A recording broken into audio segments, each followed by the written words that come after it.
much for joining me today. I'm Colleen Klimczak. I'm an organizational and productivity coach and a certified professional organizer. I own Peace of Mind Professional Organizing, LLC. Since 2003, I've been helping my clients live better lives through organizing and organizational and productivity coaching. I support my clients and my community with coaching, in-person and virtual organizing, my weekly podcast called Your Organized Life with Colleen Klimczak, a free weekly virtual productivity session called Finish Line Friday, a free weekly email newsletter, and regular content on Facebook and Instagram. I also offer presentations and professional development to groups and companies. Coming soon, I will be launching a membership circle to support my community with even more coaching and productivity content. Want to finish strong this week? Join me for Finish Line Friday every Friday morning at 9 a.m. Central for a 2-hour productivity session. Drop me an email at colleen@peaceofmindpo.com to request my Zoom room link or follow the Zoom room link on my Instagram or Facebook pages. Welcome to Your Organized Life, episode 133. I wrote briefly about green therapy in my recent Life Lessons I Learned from Camp article and podcast episode.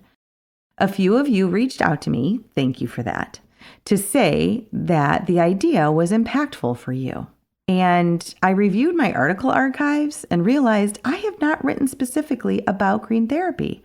And I'm sorry about that because green therapy should absolutely be talked about. So here we are.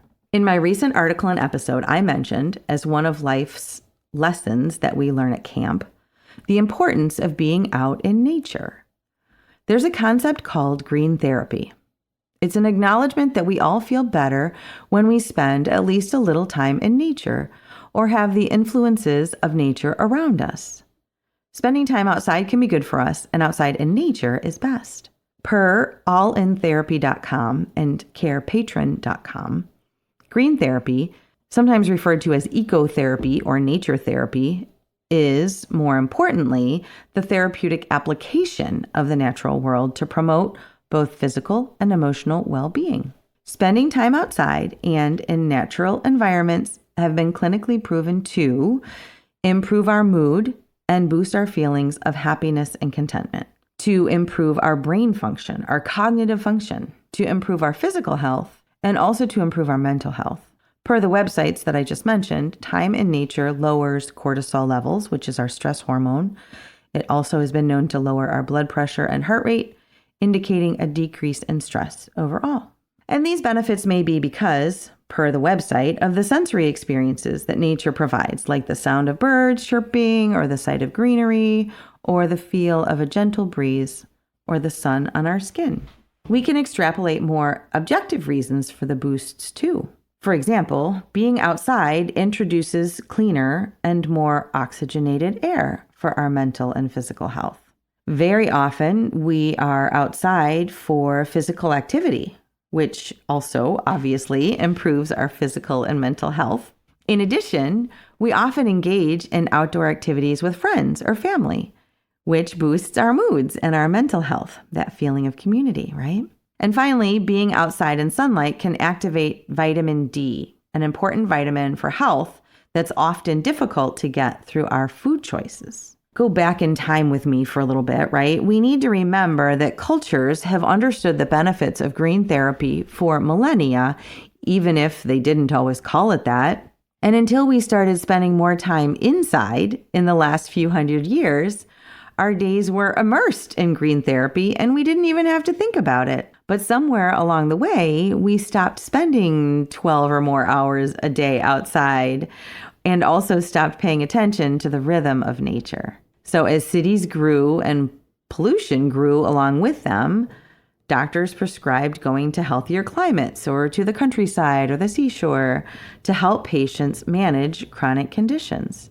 Vacations also evolved. And if you look at vacation options, we can see that many of us gravitate to natural settings for vacations. Places like lakes and oceans, places for hikes like parks and mountains, etc. Places that we consider healthier and more relaxing than our day-to-day. More importantly, though, after the awareness and the acknowledgement that we all feel better when we spend time in nature, is asking what to do with that knowledge. How do we apply it for ourselves? So let's look at how to connect with nature for all of the reasons listed above, all the benefits of green therapy, and also any personal reasons for yourself. So, how to? Let's look at that. First up, plan to get outside at least a little bit every day.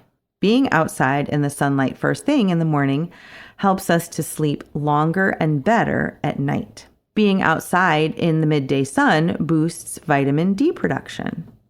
Now, here I know I spent May sharing information about Skin Cancer Awareness Month, and so I am not suddenly changing my story or my message.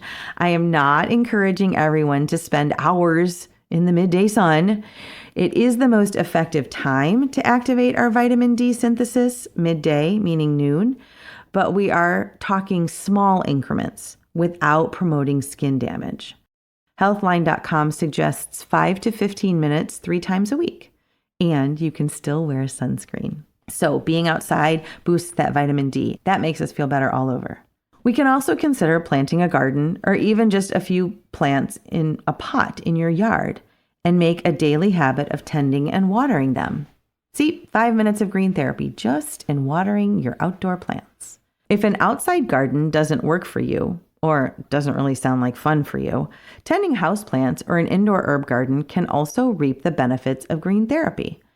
It's relaxing. Having houseplants has been proven to improve indoor air quality. And, hey, fresh herbs are nutritional boosts to your meals. We can also consider using apps or haptics on our phone for nature soundscapes, etc. I use my Calm app to fall asleep sometimes to the sounds of forest rains or ocean waves. I also need to mention it's easy to employ green therapy in the summer and obviously tougher in the winter. So consider establishing the green therapy habits now and be ready to shift for rainy or colder weather with natural elements inside like wood and stone in your home and workspace, or nature scenes in photographs, posters, and art.